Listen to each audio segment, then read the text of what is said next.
She was the villain. She was the third person in the marriage. She needed to rehabilitate her image.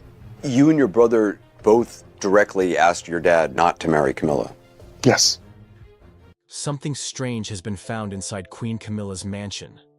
Something so shocking that even the FBI couldn't believe their own eyes. For years, everything seemed normal, but behind those fancy walls, a secret was hiding. A secret so big, it could change everything people thought they knew about the royal family. The moment investigators stepped inside, they knew something wasn't right. What they uncovered wasn't just unexpected. It was something no one was supposed to see. What could be hiding in the home of one of the most powerful women in the world? And why was it kept secret for so long? The presence of FBI agents at Queen Camilla's mansion is not something anyone expected. The Federal Bureau of Investigation deals with major crimes, including international fraud, political scandals, and hidden financial transactions. The fact that they were seen at Ray Mill House, Queen Camilla's private residence, raises many questions. One of the biggest mysteries here is why the FBI, an American agency, would be involved in an issue related to the British royal family. Normally, British authorities like MI5, Scotland Yard, or the Metropolitan Police would handle anything related to the monarchy. But this time, something was different. Something was serious enough to bring in US investigators. There are a few possible reasons why this happened, and each one is more shocking than the last. Could it be international crimes? One of the most common reasons for the FBI to investigate someone outside the United States is money laundering or financial crimes that affect American businesses or banks. The royal family has access to billions of dollars, and not all of it is accounted for publicly. Their wealth comes from taxpayer money, private estates, international business dealings, and secret investments. If something illegal was happening behind the scenes, like money being funneled through hidden accounts or offshore transactions, then the FBI would definitely get involved. There have been whispers in financial circles about large amounts of money moving mysteriously between royal accounts and offshore havens. Could Camilla's mansion have held key documents, bank records, or even secret safes that connect to a larger investigation? If this was the case, the FBI might have been looking for evidence of hidden financial activity, possibly linked to tax evasion, fraud, or even funding controversial international deals. But if it wasn't money, what else could be hidden in the mansion? A hidden royal secret? Camilla's Ray Mill House isn't like Buckingham Palace or Windsor Castle. Those places are heavily guarded, monitored by British security services, and have strict protocols for who can enter. But Ray Mill House is privately owned by Camilla. That means fewer people watching, fewer restrictions, and more secrecy. If someone wanted to hide something, whether it was stolen artifacts, controversial documents, or even something more personal and damaging, this mansion would be the perfect place. One theory suggests that the FBI might have been looking for classified documents or hidden letters that could expose royal secrets. The British royal family has been in power for centuries, and over that time, there have been many cover-ups, scandals, and untold stories. Could Camilla have been keeping something hidden in her mansion that was never meant to be found? Maybe these were letters from past monarchs, discussing things the public was never supposed to know. Maybe it was evidence of a cover-up related to a major royal scandal. Or maybe, just maybe, it was something that could change the way we see the British monarchy forever. A whistleblower might have tipped off the FBI. The FBI doesn't just investigate random rumors from social media. They need solid evidence before they act. So how did they even get the idea that something suspicious was going on at Camilla's home? One of the most likely explanations is that someone from the inside leaked information. This could be a former royal staff member, a trusted advisor, or even a security official who had access to what was happening behind closed doors. There are a few possibilities. A former employee who saw something unusual and decided to report it. A royal insider. Maybe someone who had a personal reason to bring Camilla down. A legal informant. Someone who had been secretly gathering evidence for law enforcement. Now, here's where things get even more interesting. What if this whistleblower was from Camilla's own circle? Could it have been someone who lost trust in the monarchy? Could it have been someone who was once close to the Queen Consort but later turned against her? Some theories even suggest that Prince Harry could be involved. He has been vocal about his struggles with the royal family, and his book Spare exposed many secrets about Camilla, Charles, and the entire royal institution. Could Harry or someone in his team have come across damaging information and decided to take action? Or was it someone completely unexpected? A former royal security officer, a housekeeper, or even a financial advisor who realized they were involved in something too big to stay silent about? Could there be leaked documents? Another shocking possibility is that the FBI was investigating something that had already been leaked, possibly documents that surfaced online or were handed over to authorities by a journalist, a hacker, or even a political figure. We've seen this happen before. When Prince Andrew's ties to Jeffrey Epstein were exposed, it wasn't through direct police work at first. It was because documents, testimonies, and financial transactions were leaked. What if Camilla's name appeared in a classified file that connected her to something controversial? Maybe it wasn't her directly, but it could be someone connected to her. A friend? A family member? A business associate? If the leaked documents contained evidence of corruption, financial fraud, or international deals that broke the law, then the FBI had every reason to step in. Or was there a secret informant? Here's where things take a completely different turn. What if someone was working as an informant for a long time, gathering details, making notes, and waiting for the right moment to strike? Governments and intelligence agencies have used informants for decades to bring down powerful figures. Could this be a political move against the monarchy? Could someone be trying to weaken King Charles III's reign by targeting Camilla first? The royal family has always had power struggles, conflicts, and rivalries. Could this be a move from someone within the institution, a high-level politician, or even a foreign government trying to expose hidden royal dealings? And if there is an informant, who are they protecting? Themselves? The public? Or someone even more powerful? What led the FBI to the mansion? All these possibilities raise the same question. What was the final trigger that made the FBI take action? Was it a piece of leaked evidence that couldn't be ignored? Was it an anonymous tip-off that came from inside the palace? Was it a direct order from a high-ranking official in the US government?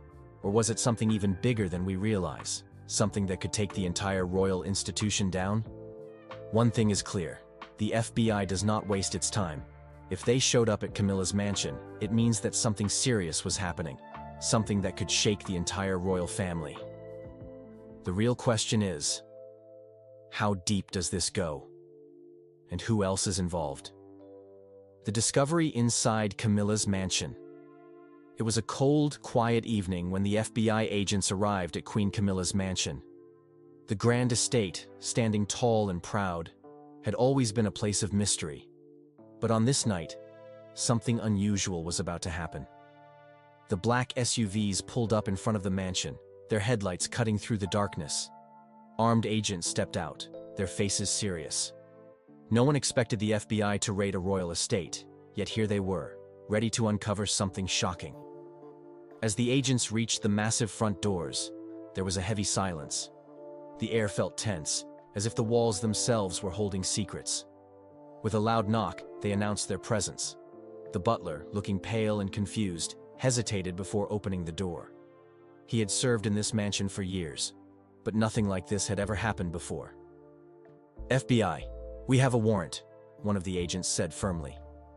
The butler swallowed hard and stepped aside. As they walked in, the marble floors gleamed under the chandelier's golden light. The mansion was as grand as you'd expect, a home fit for royalty.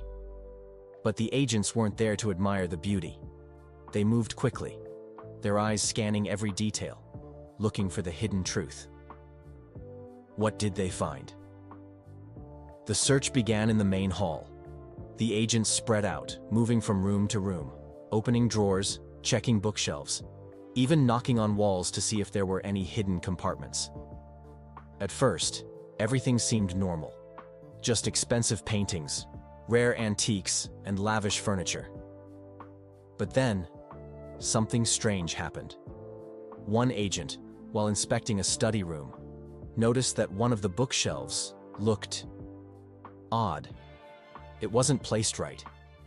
As he reached out and pulled on a book, the entire shelf moved slightly.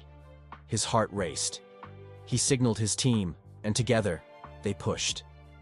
With a deep, creaking sound, the bookshelf swung open, revealing a hidden doorway. What was behind this secret door? The agents stepped in cautiously, their flashlights cutting through the darkness.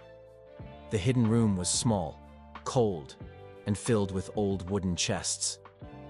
Dust covered everything, but something about this place felt important, like it had been untouched for years, maybe even decades.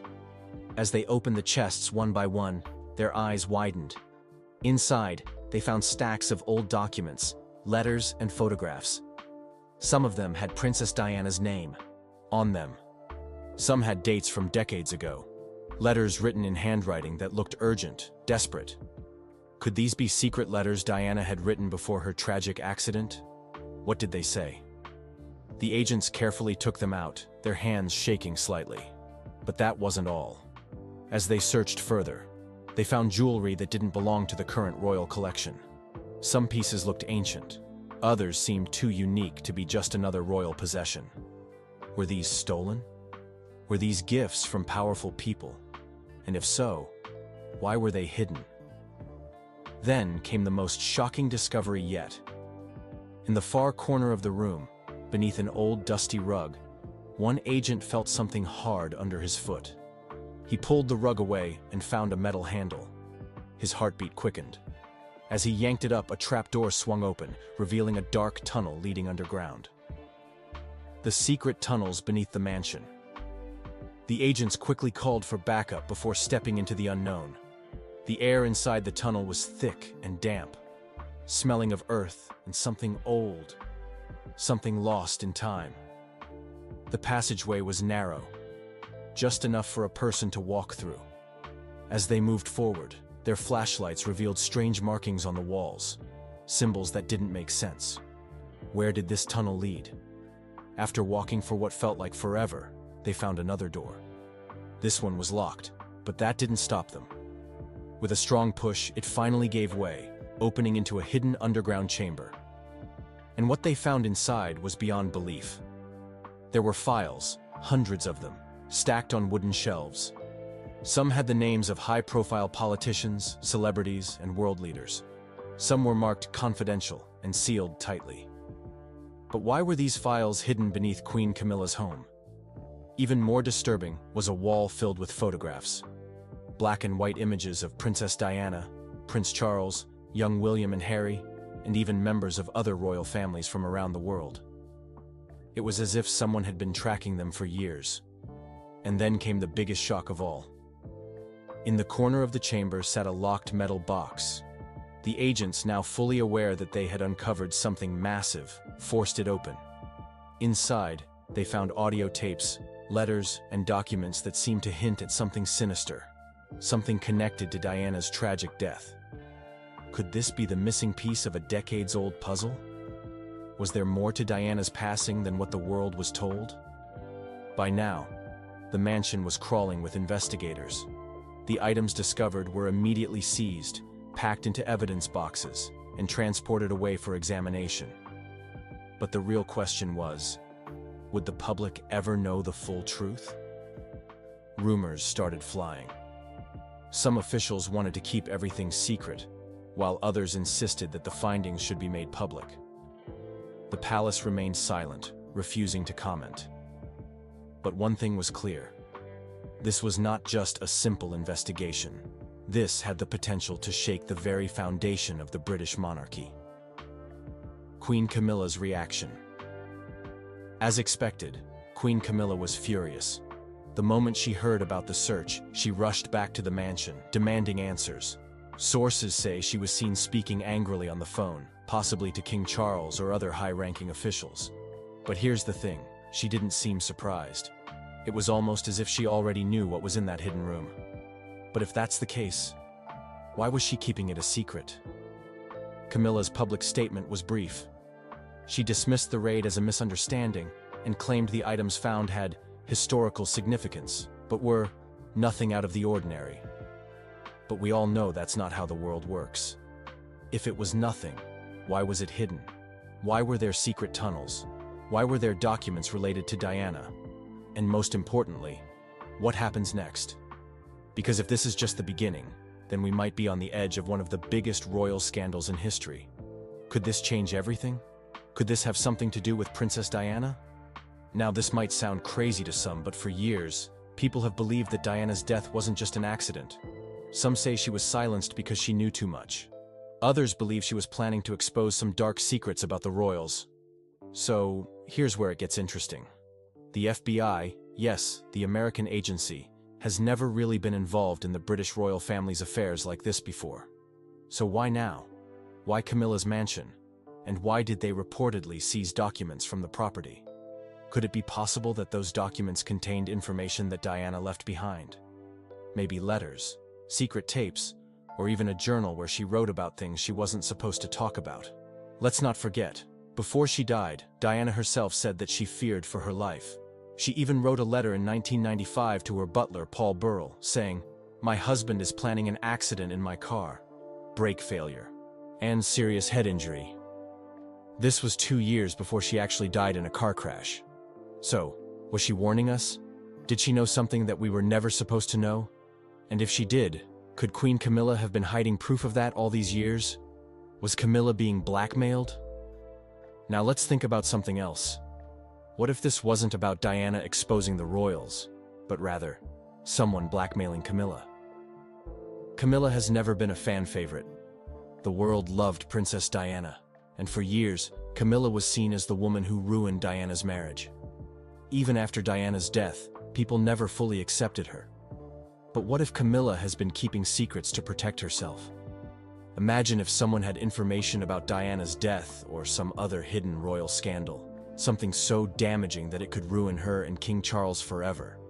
Wouldn't she do anything to keep that quiet?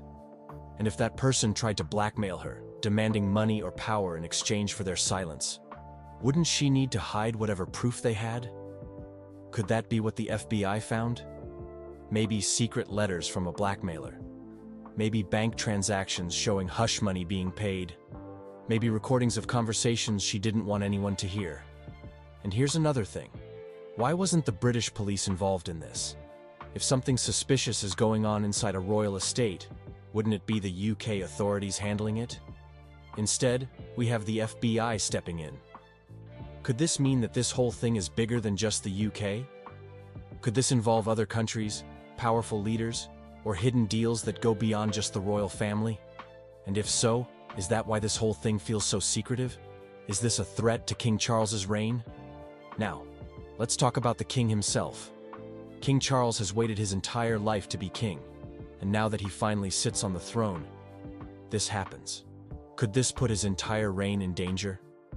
If the world suddenly found out that the royal family was hiding something huge, something that could make people lose trust in them, what would happen? The royal family already has problems. People aren't as loyal to them as they used to be. Many in the UK believe the monarchy is outdated, and there have even been talks of abolishing it altogether. If this scandal turns out to be something serious, it could be the final nail in the coffin. And let's not forget, Camilla and Charles have always had a complicated past. If this somehow traces back to Diana, it could make Charles look even worse in the public eye. Would people start demanding answers? Would they question his ability to be king? And could this lead to King Charles stepping down? There's already been whispers that Charles might not rule for long. Some believe he'll pass the throne to Prince William sooner than expected. Could this scandal be the reason why? Is there a cover-up happening right now? If this was just a small issue, wouldn't the royals or the government come out and clear the air? Wouldn't they explain why the FBI was at Camilla's mansion? But instead, silence. No one is talking. No official statement. No denials. Nothing. And we all know what that means. When people stay quiet, it's usually because there's something to hide. Could the media be under pressure to keep things quiet? Could the government be working behind the scenes to bury this whole thing before it spirals out of control? Think about it. This is one of the most powerful families in the world. If something truly damaging was found in Camilla's mansion, would we ever even hear about it? Or would it just disappear like so many other royal scandals before it? Because let's be real, the royal family has a history of making problems go away. From affairs to secret deals, to even Prince Andrew's connections to Jeffrey Epstein. Every time something shocking comes out, it just seems to vanish from the headlines after a while. Could this be another case of a royal cover-up? Could we be witnessing something huge, but we just don't realize it yet? And most importantly, what else is being hidden? I want to hear your thoughts. What do you think about everything we just talked about? Drop a comment below and let's get the conversation going. If you enjoyed this video, don't forget to hit that like button. It really helps support the channel. And if you're new here, make sure to subscribe and turn on notifications so you never miss out on what's coming next. And I have been so deeply moved and humbled by their truly remarkable courage and by their selfless capacity for forgiveness, despite all that they have suffered. King Charles can finally share what happened is sure to make jaws drop. For decades, rumors and whispers surrounded the real story behind Charles and Diana's marriage, leaving fans with burning questions. Now, after years of regret and hidden truth, Charles is ready to spill the details that could change everything we thought we knew. From unexpected revelations to shocking confessions, nothing remains off limits in this tell-all. And I also wanted to say how particularly moved and enormously comforted my children and I were, and indeed still are, by the public response to Diana's death. Are you ready to hear the scandal that could rewrite entire royal history? Early spotlight on King Charles. From the moment he was born on November 14, 1948, King Charles lived in the public eye like few others. Being the first child of Queen Elizabeth II placed him in line for the British throne at just a few years old. As soon as his mother succeeded to the throne in 1952, Charles's every move became news. Journalists and photographers followed him constantly, capturing everything from his first steps to his school outings. This early attention brought both excitement and hardship. On one hand, Charles enjoyed privileges such as living in grand palaces and traveling around the world with his parents. On the other hand, the weight of future responsibility cast a long shadow. He could not simply play outside without a chaperone, or make casual friends without those friendships ending up in the papers. Knowing that he would eventually become king brought an expectation of perfect behavior and never-ending etiquette lessons. As a child, Charles took part in public events that most people never experience. He had to attend formal ceremonies, greet dignitaries, and smile for countless photographs. His parents were often busy with their own duties, so he sometimes felt distant from them. This early exposure to royal life taught him that leadership is more than just ribbon cutting and waving. It involves representing an entire nation and keeping up an image of respect and tradition. Yet Charles remained a curious young boy, eager to learn. He loved the outdoors, playing sports and exploring nature whenever possible. Despite all the ceremony around him, he tried to embrace any normal childhood moment he could find. This dual existence, being both a young heir and a child wanting freedom, shaped his perspective on duty and personal happiness. Over the years, the world watched him grow, picking apart every detail of his upbringing, from his choice of school to his friendships. While the spotlight was harsh, it also formed him into the resolute individual he would become. He learned to handle media pressure, stand by his values, and balance tradition with personal growth. Those early years in the public eye laid the groundwork for his eventual role as Britain's monarch. Challenging childhood. Although King Charles was born into privilege, his childhood was far from easy. In public, he seemed to have it all: a royal title, a future throne, and enrollment in prestigious schools. But behind the castle walls, he faced emotional hurdles that shaped who he is today. He often spoke of feeling somewhat isolated, since his parents, Queen Elizabeth II and Prince Philip, had demanding schedules and many official duties. As a result, they were often away, leaving young Charles under the care of nannies and tutors. He once admitted that his parents could be both physically and emotionally distant. Growing up under such circumstances, he struggled to find genuine warmth and affection. Many times his reserved nature was misunderstood as aloofness, but it stemmed from a lack of open, playful interaction within his family. Like any sensitive child, he longed for approval and closeness. Additionally, constant media attention made it hard for him to form normal friendships.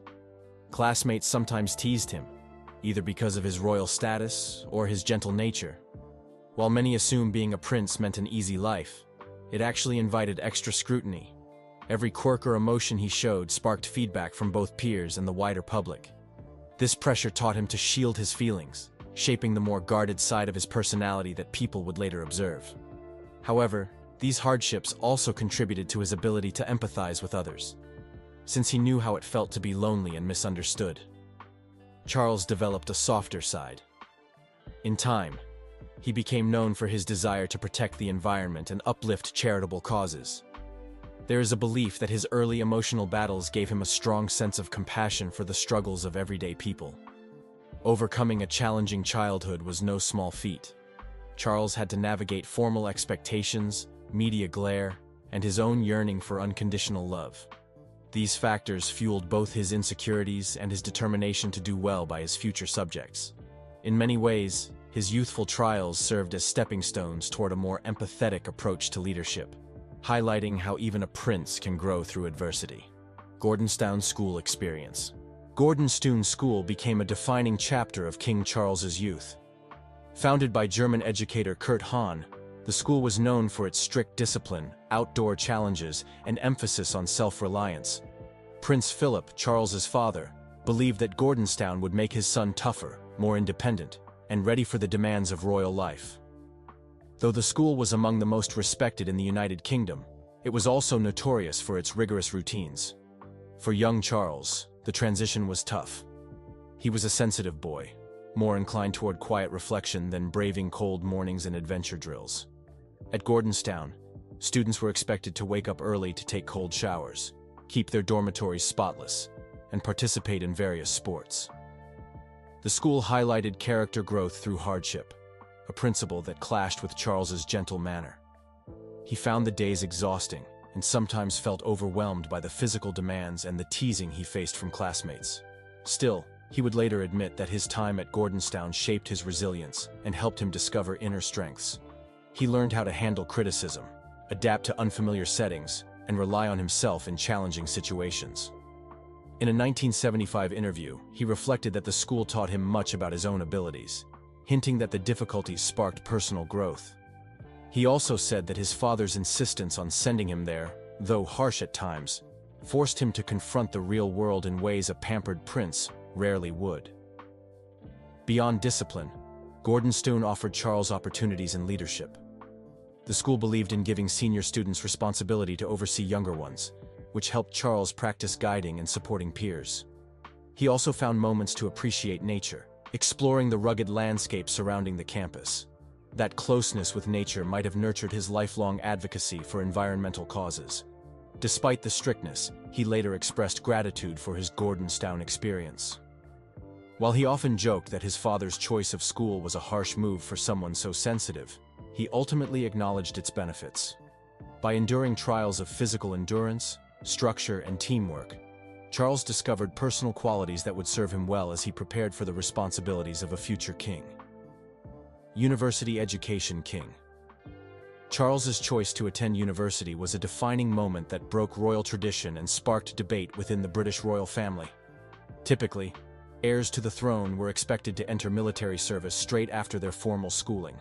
However, Charles had other plans.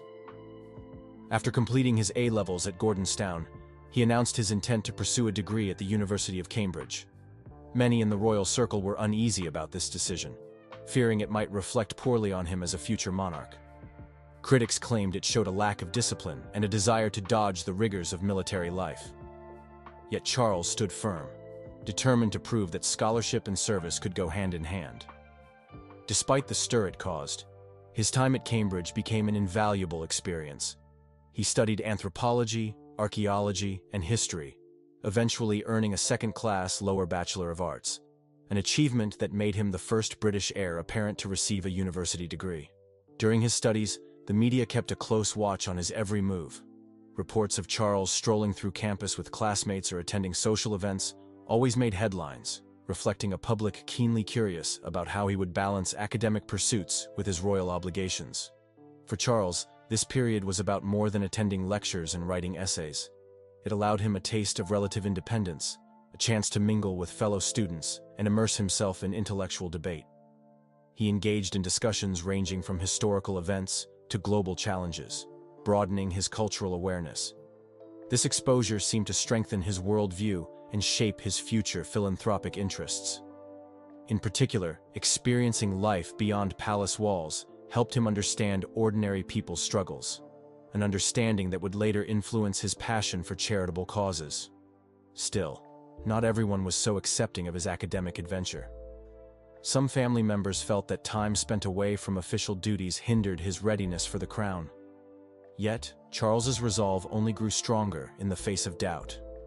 Even as tension brewed within the royal household, he persisted, focusing on exams and forming friendships that would last for years. Military career. After earning his university degree, King Charles turned his attention to the military, a path many had expected him to follow from the start.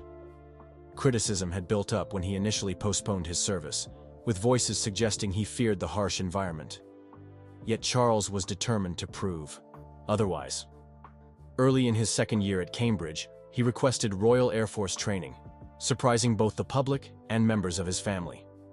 This move signaled his readiness to take on physically and mentally demanding challenges. Charles began his preparatory instruction by studying a range of technical subjects, including aerodynamics, navigation, and aviation medicine. According to Air Chief Marshal Sir Richard Johns, who oversaw parts of Charles's training, the young man displayed remarkable concentration and a fierce determination to excel.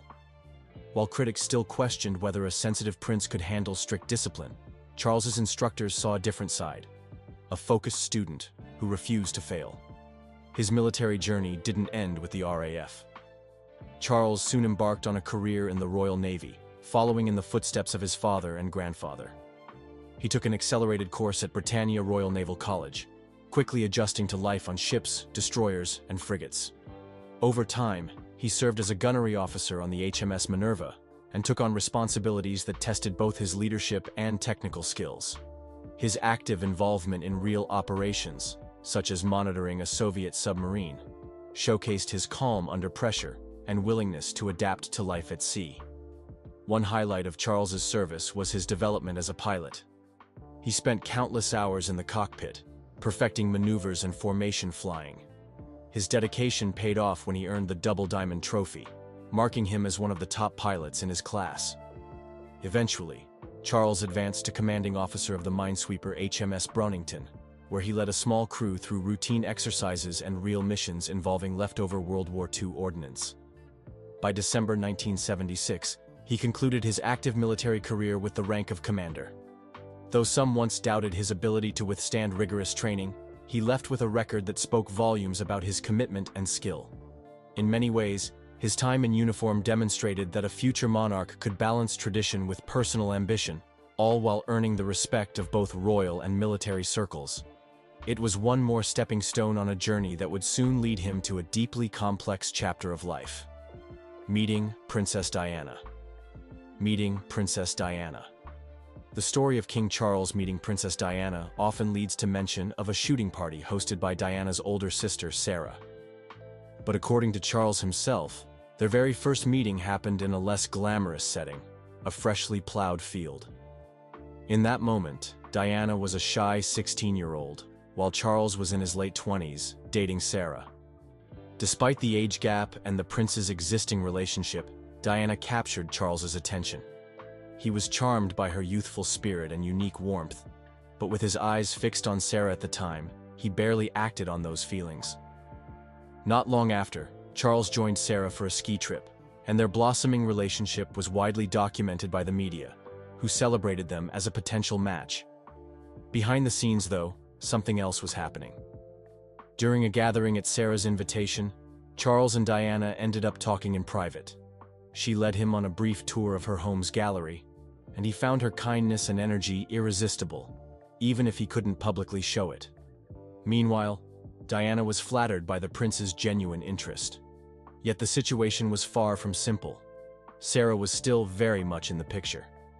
In a surprising twist, Sarah herself ended up ending the relationship with Charles. She gave a frank interview to a magazine, boldly stating she was not in love with him, nor had any intention of marrying into the royal family. The public was stunned, considering how they had seemed happy together during their ski outings.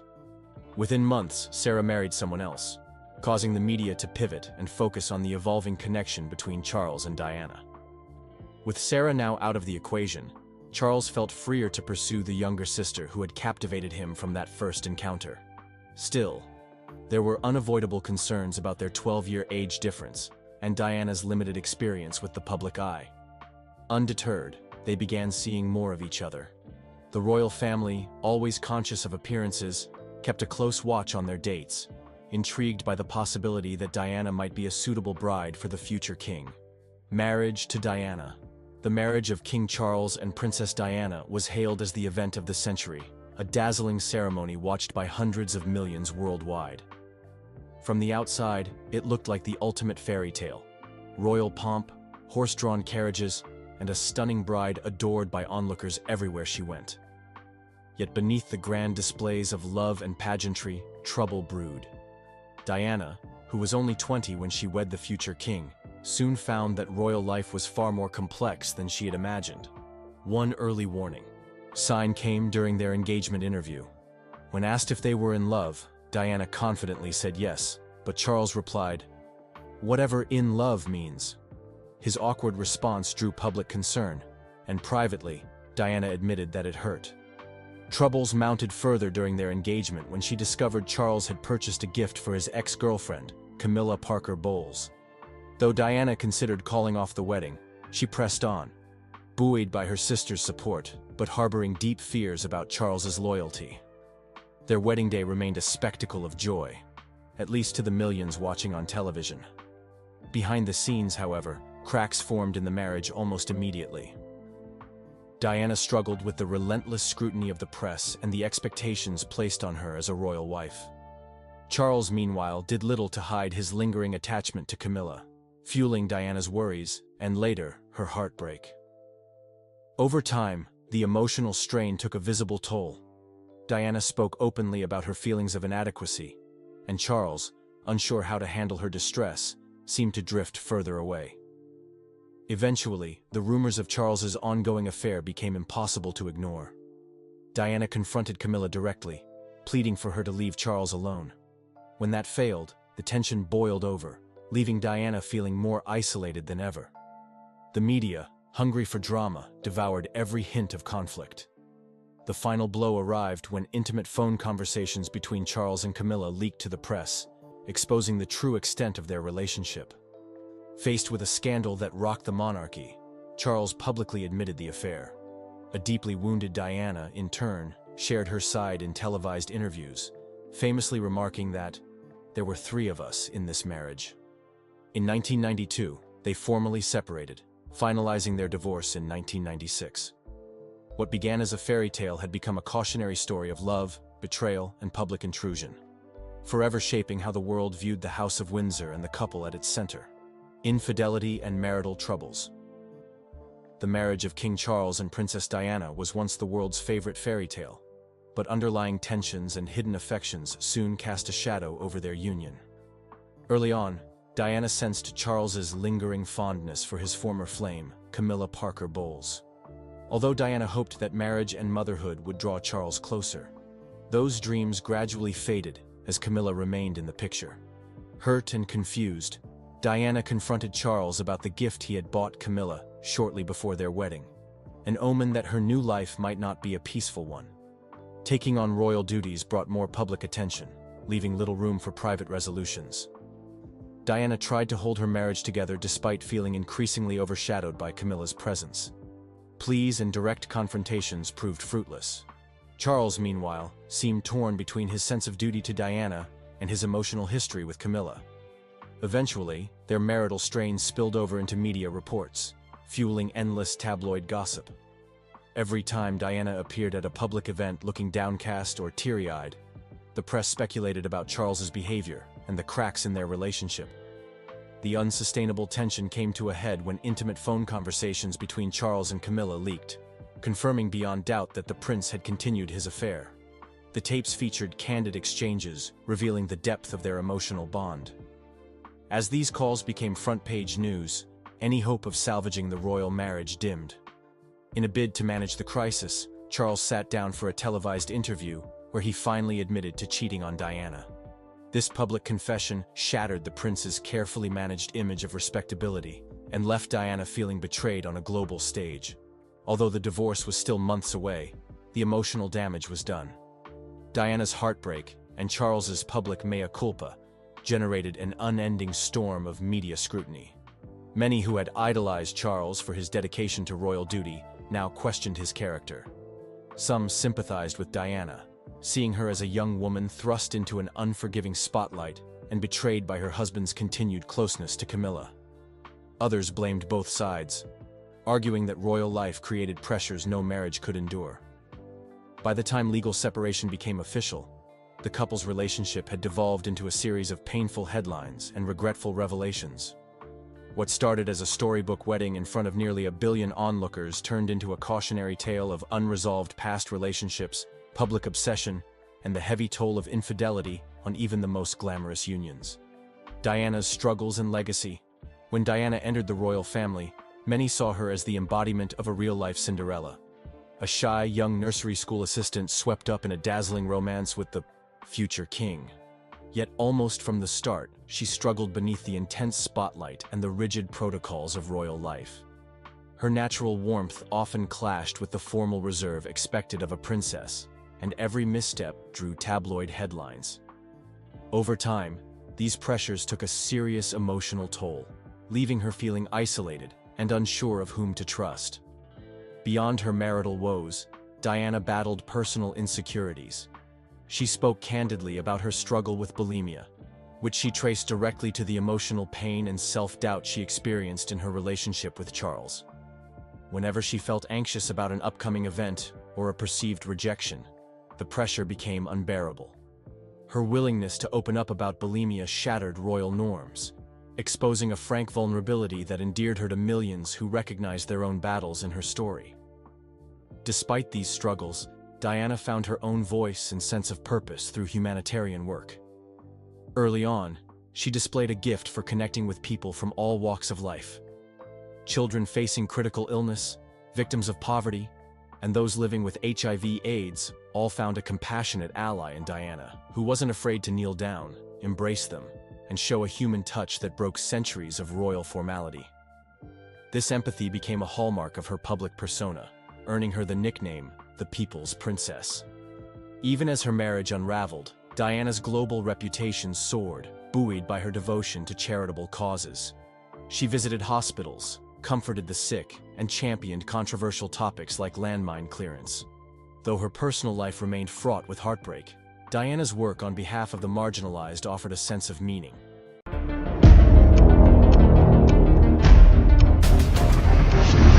Thursday marks 20 years since Princess Diana was killed in a car crash inside a Paris tunnel. For years, people have wondered what really happened to Princess Diana. Some believed it was just a tragic accident, but others thought there was a secret behind it. Now, something unbelievable has happened.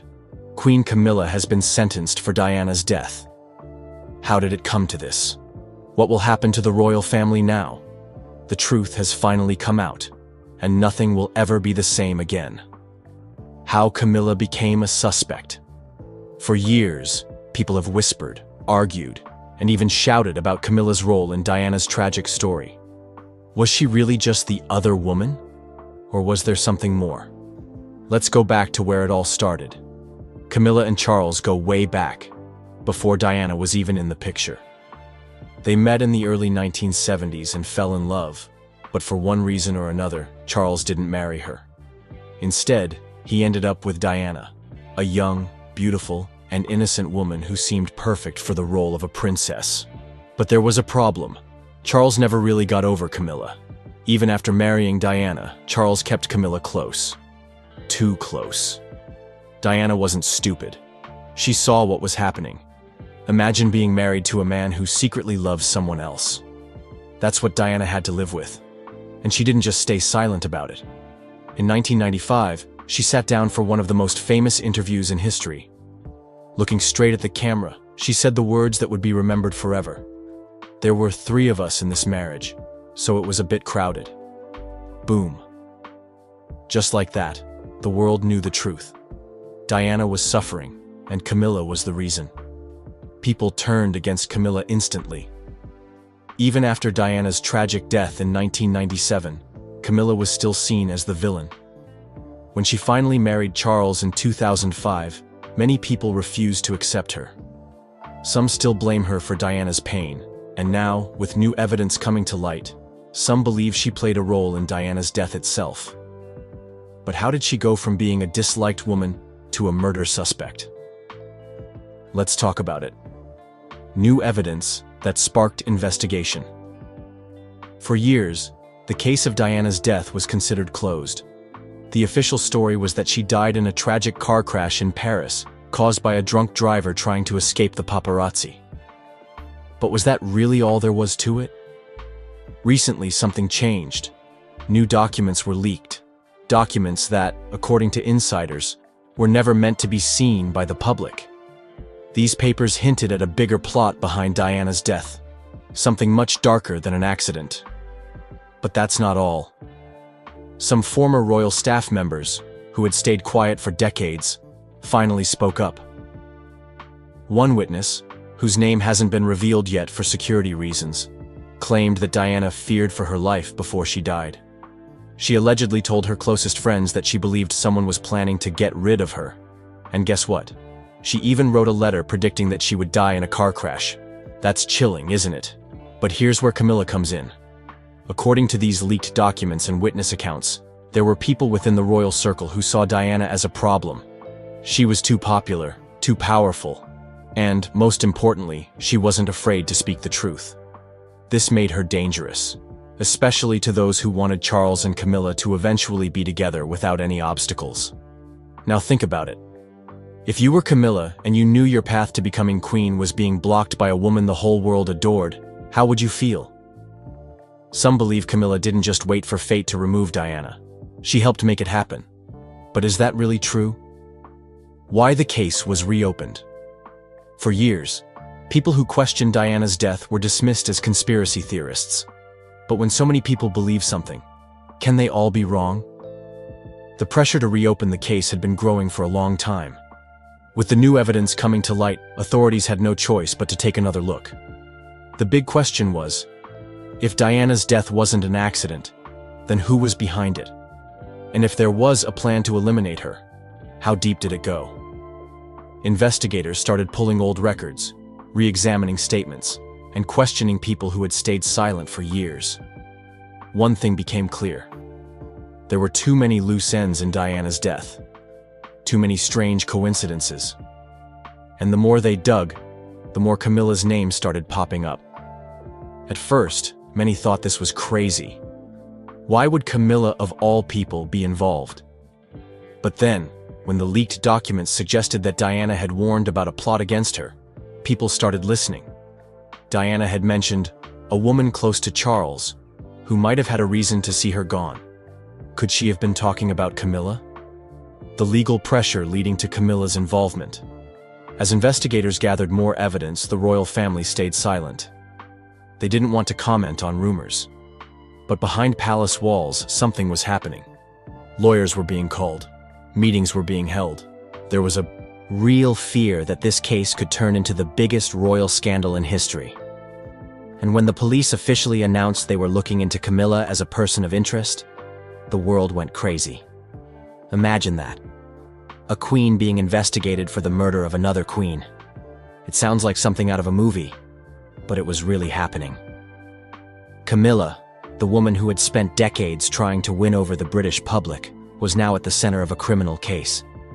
Some sources claim that when she first heard about the investigation, she laughed it off. She thought it was ridiculous. But as days went by and more evidence came out, she stopped laughing. She reportedly became paranoid, avoiding public events and staying behind palace doors as much as possible. And then came the breaking point. One of the former royal staff members who had been close to Diana was brought in for questioning. What they said has not been fully revealed yet, but insiders claim it was something huge, something that directly linked Camilla to the case. Whatever it was enough to push investigators to take the next step. charges and key accusations. The prosecution wasted no time. They made it clear from the very beginning. They believed Camilla was involved in Diana's death. But how? What proof did they have? First, they talked about motive. Why would Camilla want Diana gone? Well, everyone knows about the love triangle. Diana herself had said it. There were 3 of us in this marriage. Camilla was always there in the background, waiting. But was she just waiting, or did she take matters into her own hands? Then came the real bombshell. The prosecution claimed they had evidence linking Camilla to people who might have had a hand in Diana's accident. They brought up secret phone calls, hidden meetings, and even documents that suggested Camilla knew more than she ever admitted. But here's the real kicker. The prosecution hinted that Camilla may have been working with powerful people. People with influence, money, and the ability to make things disappear. Could this mean the royal family itself was involved? Was there a hidden network protecting her all these years? The courtroom was silent. People were hanging on to every word. Was Camilla just a woman in love, or was she part of something much darker? Camilla's defense. Then it was time for Camilla's lawyers to speak. They had one job, to convince everyone that Camilla was innocent. But how do you fight against years of rumors, conspiracy theories, and a public that never really liked you in the first place? Camilla sat still, her face pale, as her lawyers argued that she had nothing to do with Diana's death. They said it was absurd. They pointed out that Camilla wasn't even in the country when Diana died. How could she have planned something so big? Then they played the sympathy card. Camilla was a victim too, they said.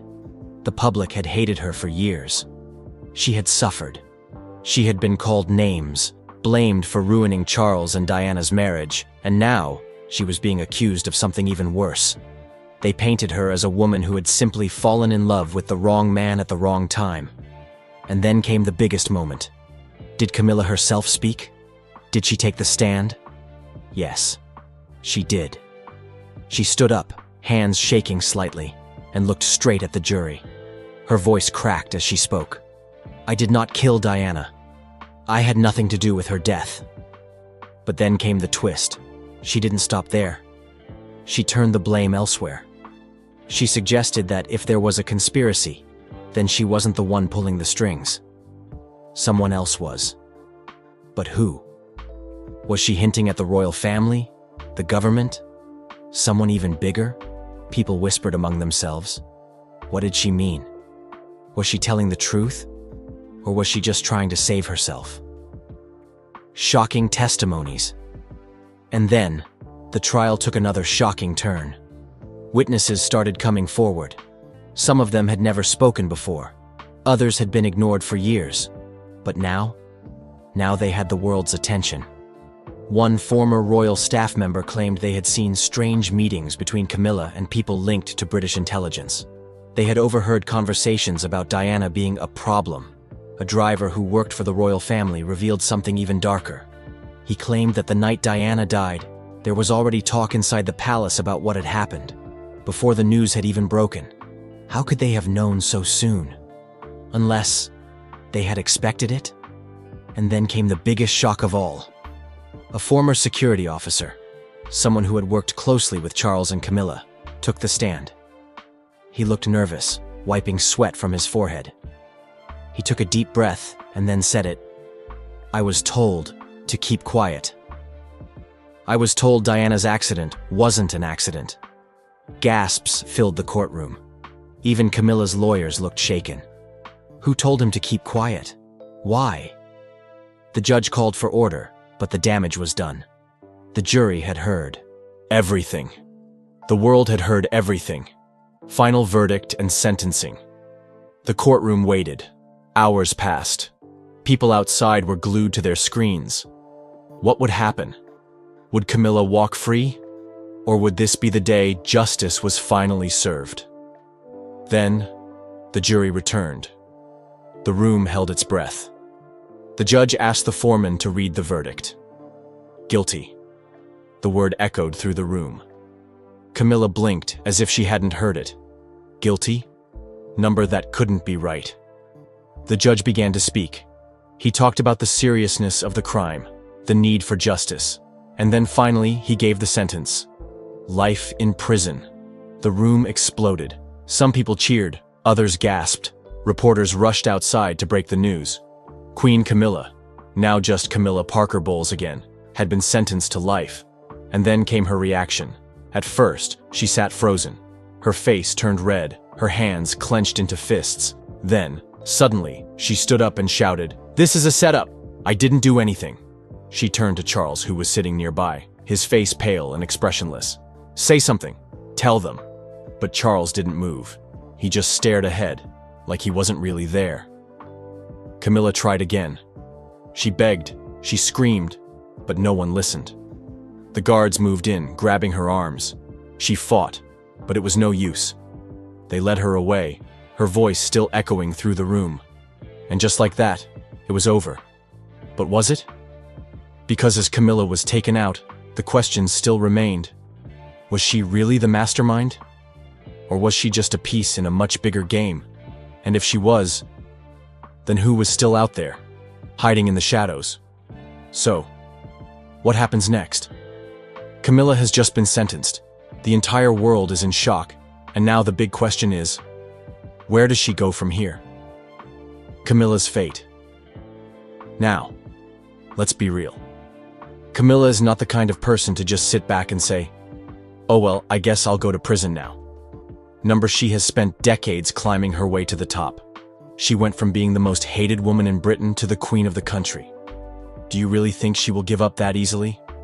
Camilla still has powerful friends, expensive lawyers, and, most importantly, King Charles himself. He has spent years defending her, making the public accept her, and trying to erase the memory of Princess Diana. Would he just stand there and let her rot in jail? Absolutely not. So, of course, the first thing Camilla will do is appeal. Her lawyers will argue that the trial was unfair, that the evidence wasn't strong enough, and that she was targeted because of who she is. They might even say that the case was nothing but a conspiracy to bring down the monarchy. But here's the problem. Appeals take time. A long, long time. While the process is happening, Camilla will have to wait. And no, she won't be waiting in her fancy palace. She will be in prison. Well, Camilla won't be thrown into just any regular prison. She won't be sitting in a tiny cell with 10 other women. She is still the queen consort, and whether people like it or not, she has special status. This means she will likely be sent to a high-security prison for VIPs, where she will have her own cell, some level of protection, and probably more comfort than an average prisoner. One possible location is HMP Bronzefield, the UK's most high-profile women's prison. It has housed some of the most dangerous female criminals in Britain, but it also has private cells for high-profile inmates. Camilla would likely have limited contact with other prisoners for safety reasons, but make no mistake, prison is still prison. There are no royal servants, no fancy dinners, no designer dresses, just a small room, a metal bed, and a life completely controlled by prison rules. Can you imagine Camilla waking up to the sound of prison guards, eating simple food off a plastic tray, and having no access to luxury? Would she even be able to survive it? And then there's another question. How will the public react to seeing a queen in prison? Would people feel bad for her? Or would they celebrate, saying justice has finally been served for Diana? The monarchy's future. Now, here's where things take a dark turn for the royal family. Because this isn't just about Camilla. This is about King Charles, too. Think about it. His wife has just been convicted for being involved in the death of Princess Diana. His entire reputation is now hanging by a thread. People are furious. The media is going crazy. Protests are breaking out in the streets. And the big question on everyone's mind is, can King Charles stay on the throne after this? For years, there were already people who didn't want Charles to be king. Many believed the throne should have gone straight to Prince William after Queen Elizabeth's death. Charles was never as popular as his mother, and now, with this scandal, his rule is in serious danger. The British monarchy survives on public support. If the people lose faith, the system starts to fall apart. And let's be honest, after this trial, how many people will still support him? The Queen was loved because she stayed away from scandals. Charles, on the other hand, is now right in the middle of one of the biggest royal scandals of all time. Some experts believe that he will try to hold on to the throne, hoping the public will eventually move on. But others think he might be forced to step down, either because of public pressure or even because of a decision made within the royal family itself. And if Charles steps down, who takes over? Prince William. Will this scandal lead to the end of the monarchy? Now, this is the biggest question of them all. Could this be the final nail in the coffin for the British royal family? We have to remember, the monarchy has already been struggling. Younger generations are losing interest. Many people feel like the royal family is outdated, unnecessary, and a waste of taxpayer money. But this could push things over the edge. For decades, people have suspected that Diana's death wasn't an accident. Now, with Camilla's sentencing, many will see this as proof that something dark has always been lurking within the royal family. And when the public loses trust, it's very hard to get it back. Imagine this: millions of people demanding the monarchy be abolished, protests outside Buckingham Palace, governments debating whether to cut off funding to the royals. Could we really see the end of the monarchy in our lifetime? One thing is for sure. After this scandal, the royal family will never be the same again. But now, I want to hear from you. Do you think Camilla deserves this sentence? Will Charles survive the backlash, or is his reign doomed? And most importantly, do you believe this could be the beginning of the end for the British royal family? Let's talk about it in the comments. If you enjoyed this video, make sure to hit that like button. It really helps out the channel. And if you don't want to miss the next update on this insane royal scandal, subscribe and turn on notifications so you'll be the first to know when I drop a new video. Thanks for watching, and I'll see you next time. Princess Charlotte has become a symbol of this generational shift. Her public appearances have always been characterized by her poise and composure. But behind the polished image lies a young royal navigating the pressure of her circumstances. Will she embrace her role as part of William's vision for a modern monarchy? Or will she resist, seeking to carve out her own path? The question is one that no one can answer yet, but it's clear that Charlotte's reaction carries significant weight. Her silent struggle mirrors the very challenges facing the royal family. How to balance tradition with the demands of an evolving world. Meanwhile, Queen Camilla's struggle highlights another layer of this unfolding story. After decades of public scrutiny, Camilla's promotion to Queen Consort was meant to be the crowning moment of her journey. Yet as Prince William consolidates his power, Camilla finds herself increasingly sidelined. For someone who worked tirelessly to secure her place in the monarchy, her exclusion is both frustrating and symbolic. The younger generation, William and Catherine, have taken center stage, leaving Camilla questioning her legacy. While her title remains intact, her influence is fading, and many are left wondering if this marks the beginning of the end of her role as a key player in the monarchy. Behind closed doors, insiders suggest that King Charles and Camilla are facing growing strain in their relationship. As Charles leans on William and Catherine to lead, Camilla's frustrations have only deepened. While the public remains largely unaware of this silent battle, the cracks are becoming harder to ignore. Charles may have intended to secure the monarchy's future by elevating William, but in doing so, he has inadvertently left Camilla on the periphery. Will she fight to reclaim her place, or will she accept her diminishing role within the palace? The future of the monarchy hangs in the balance, and every decision made now will have lasting consequences. Princess Charlotte, a key to the monarchy's future. Princess Charlotte's story is more than just a footnote in the royal family's journey. It's a reflection of the delicate balance between old traditions and the new world William is working to create. At such a young age, Charlotte is already grappling with the pressures of being part of one of the world's most watched families. The royal household has spent years carefully crafting her public image, presenting her as poised, mature, and ready for the responsibilities she will inevitably face. Yet William's bold decisions have made her role far more complex, and Charlotte now faces a crossroads that could define her place in the monarchy for decades to come. As William and Catherine rise in prominence, Princess Charlotte is left to wonder what this means for her future. Once seen as part of the supporting cast to her older brother, Prince George, Charlotte is now being viewed in a new light. Her father's modern vision for the monarchy means that the expectations placed upon her are evolving. No longer just a child in the background, Charlotte is increasingly positioned as a key figure in the monarchy's future. But the question remains, how will she respond to the shifting tides of power within her family? The monarchy has always been defined by its ability to adapt to the times, but this transition has been anything but smooth. The silent tension between the older and younger generations of royals is impossible to ignore, and Princess Charlotte's reaction to her father's decisions has captured the public's attention. While Charlotte has often been praised for her grace and maturity beyond her years, this moment is testing her in ways that no young royal should have to endure. As William continues to reshape the monarchy's role in the modern world, Charlotte must find her footing amidst the chaos. Her journey is not just personal, it is symbolic of the greater challenges facing the royal family. Can Charlotte embrace the responsibilities that come with her position? Or will she push back against the weight of her family's expectations? Will she step forward and become an integral part of William's vision? Or will she quietly resist the changes that threaten to redefine her role? The choices she makes in these formative years could have far-reaching consequences, not only for herself, but for the monarchy as a whole. The royal family's journey has always been one of evolution, but the stakes have never been higher.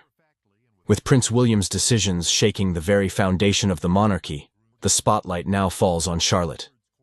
Her silent struggle represents more than just a personal challenge. It's a reflection of the monarchy's future. The decisions made today will shape the family's legacy for generations, and Charlotte is at the center of it all. Will she embrace her role as a modern royal, or will the pressures of palace life prove to be too much? As the dust settles on William's bold power play, the royal family stands on the brink of a new era. The rise of William and Catherine has shifted the balance of power, and the once unshakable traditions of the monarchy are being tested like never before. Princess Charlotte's journey through this transition will be pivotal, as she navigates the challenges of a rapidly evolving institution. The choices she makes now will determine not only her legacy, but also the future of the monarchy itself. The world is watching closely as this story unfolds. The pressure on William to lead the royal family into a new era is immense, but the challenges facing Princess Charlotte are equally significant. As her father consolidates power and reshapes the institution, Charlotte must find her place in this new world. Will she rise to the occasion and embrace her role, or will she resist the forces pulling her in multiple directions? Only time will tell, but one thing is certain. Princess Charlotte's journey is far from over, and the future of the monarchy hangs in the balance.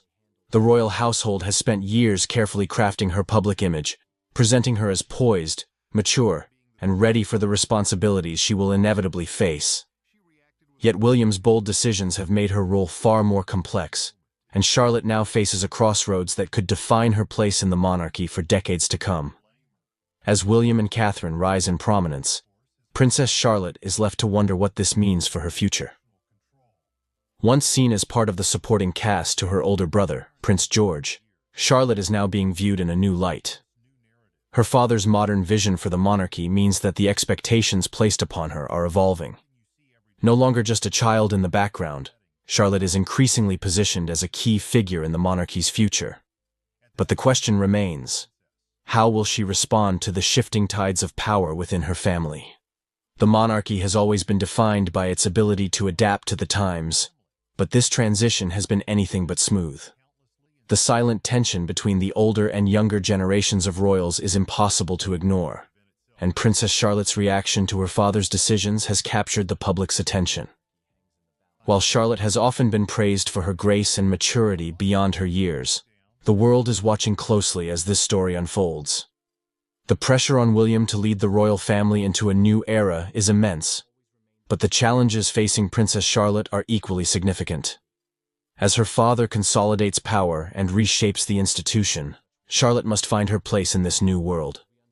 Will she rise to the occasion and embrace her role, or will she resist the forces pulling her in multiple directions? Only time will tell, but one thing is certain. Princess Charlotte's journey is far from over, and the future of the monarchy hangs in the balance. If you look at the coronation footage, as the King and Queen leave the thrones and head for the exit of Westminster Abbey on the coronation Saturday, you'll see that everyone bows and curtsies to the King, and no one moves a limb, a muscle, when Camilla passes. And that was because they were angry with Camilla. Camilla brought 20 Parker Bowleses to the coronation. There were 4 Middletons. All the people that helped Camilla get the crown on her head were excluded from that coronation, and they were furious. And not only that, Kate and William were angry too. And that anger, of course, Harry was angry, that anger went right through that small part of the congregation by the throne, by the centre of Westminster Abbey. Princess Kate's refusal to curtsy to Queen Camilla during a recent public event has become a focal point of royal watchers and media alike, triggering a wave of speculation about what might be going on behind the closed doors of the British royal family. This incident, while seemingly minor, has brought to light the complexities of royal protocol, the relationships between senior royals, and the public's fascination with even the smallest gestures within the monarchy. For centuries, the British royal family has been steeped in tradition, with every move, gesture, and word often carrying significant weight. The act of curtsying in particular is more than just a polite gesture. It is a deeply symbolic act of respect and acknowledgement of rank within the royal hierarchy. The sight of Princess Kate, the wife of the future king, choosing not to curtsy to the current queen consort, was therefore a moment loaded with potential meaning. Observers at the event noted that as the royal family gathered, there was a palpable tension in the air. All eyes were on Kate as she approached Queen Camilla. Traditionally, as the Princess of Wales, Kate would be expected to show deference to Camilla, who, as queen consort, holds a higher rank. However, instead of the customary curtsy, Kate merely nodded politely before continuing on her way.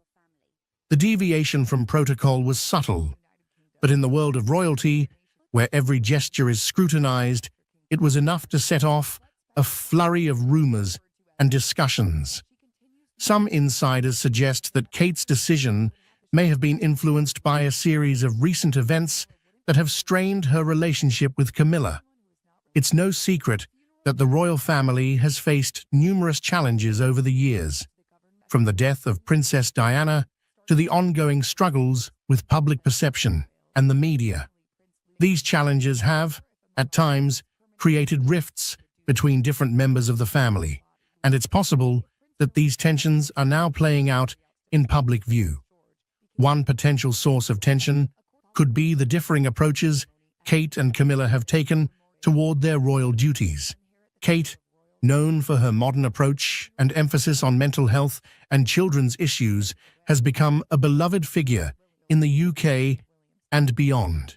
Her calm demeanor and dedication to her role have won her widespread praise, particularly among the younger generation of royal watchers.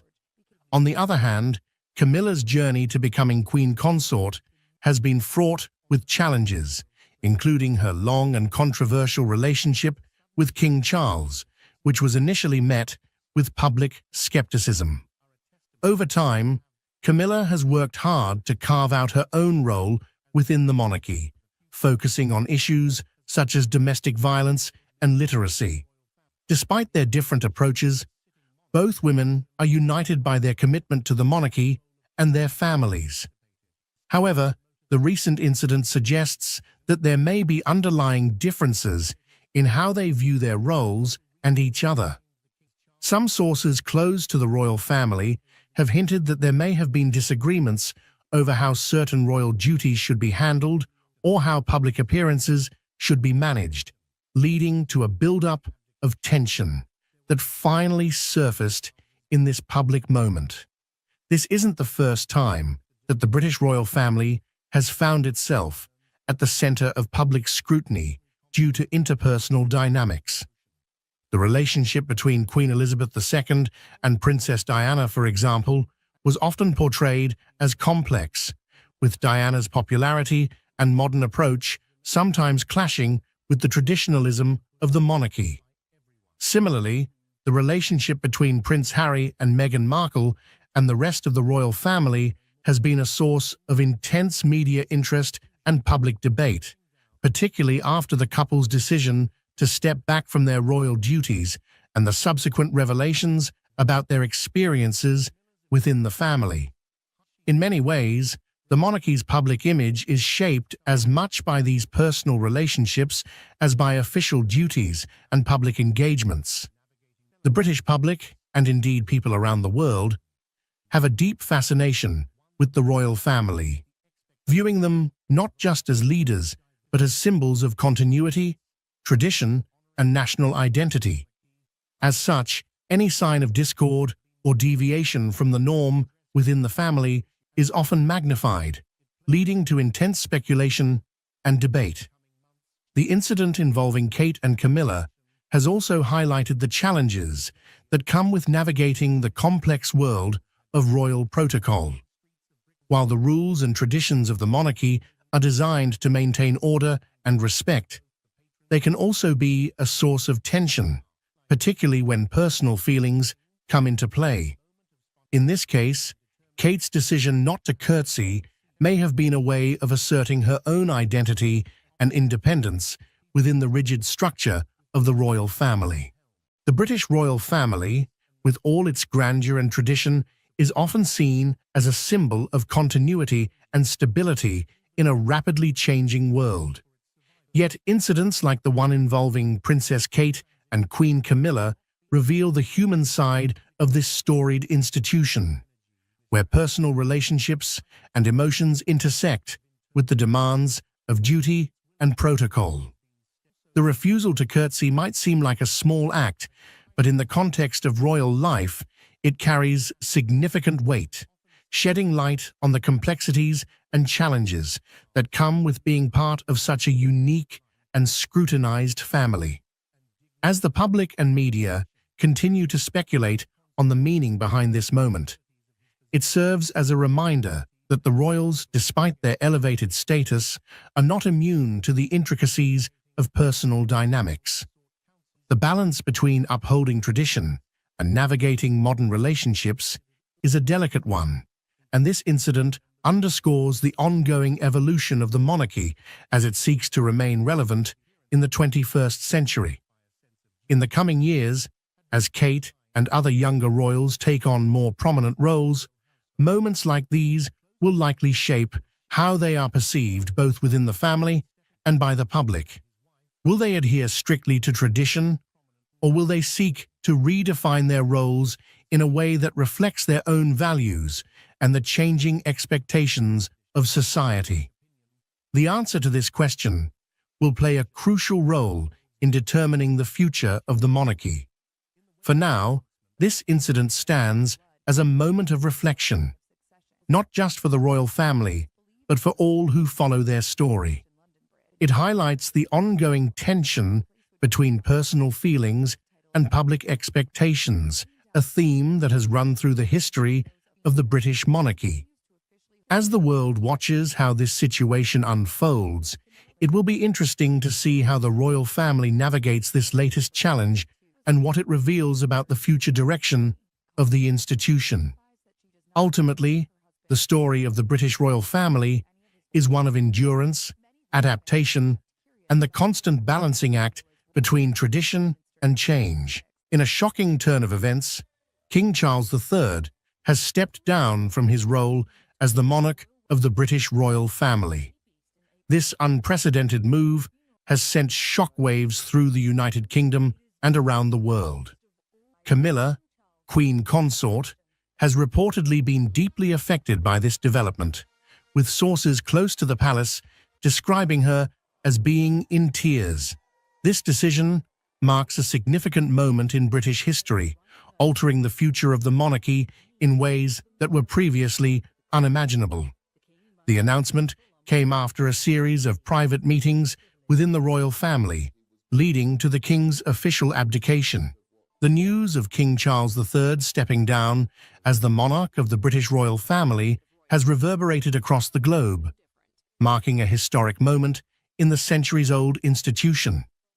This decision, which has taken many by surprise, was made following a series of private discussions within the royal family. The gravity of the situation is evident, as sources close to Buckingham Palace have revealed that Queen Consort Camilla has been deeply moved by the decision, with reports indicating that she has been brought to tears by the turn of events. King Charles' decision to abdicate has not only shaken the foundations of the monarchy, but has also left the public and royal watchers in a state of disbelief. After years of waiting in the wings, as the heir apparent, Charles ascended to the throne, following the passing of Queen Elizabeth II. His reign, though short, has been marked by attempts to modernize the monarchy and address the changing dynamics of British society. However, his decision to step down comes as a significant departure from royal tradition, where abdications are rare and often carry considerable implications. In the days leading up to the announcement, there were whispers of tension and uncertainty within the royal household. Insiders have suggested that Charles faced mounting pressure, both from within the family and from external forces, to reconsider his role. The king's health, public opinion, and the future of the monarchy were reportedly central to these discussions. Despite the challenges, many believed that Charles would continue to fulfill his duties as monarch. However, the final decision to abdicate indicates the weight of the considerations he had to bear. Camilla, who has stood by Charles's side for decades, is said to have been particularly affected by the decision. As Queen Consort, she has faced her own share of public scrutiny and challenges. The prospect of Charles stepping down from the throne has added a personal dimension to the situation, amplifying the emotional toll it has taken on her. Those close to the couple have described Camilla as being visibly distressed, struggling to come to terms with the new reality of their lives. Her tears are a testament to the profound impact this decision has had on those within the royal circle. The implications of King Charles's abdication are vast and complex. For the royal family, it means a sudden shift in the line of succession, with Prince William now poised to take on the role of king sooner than anticipated. This change is likely to have far-reaching consequences for the monarchy, as William's vision for the future may differ significantly from that of his father. The British public, too, is grappling with the news, as they come to terms with the idea of another transition in leadership so soon after the passing of Queen Elizabeth.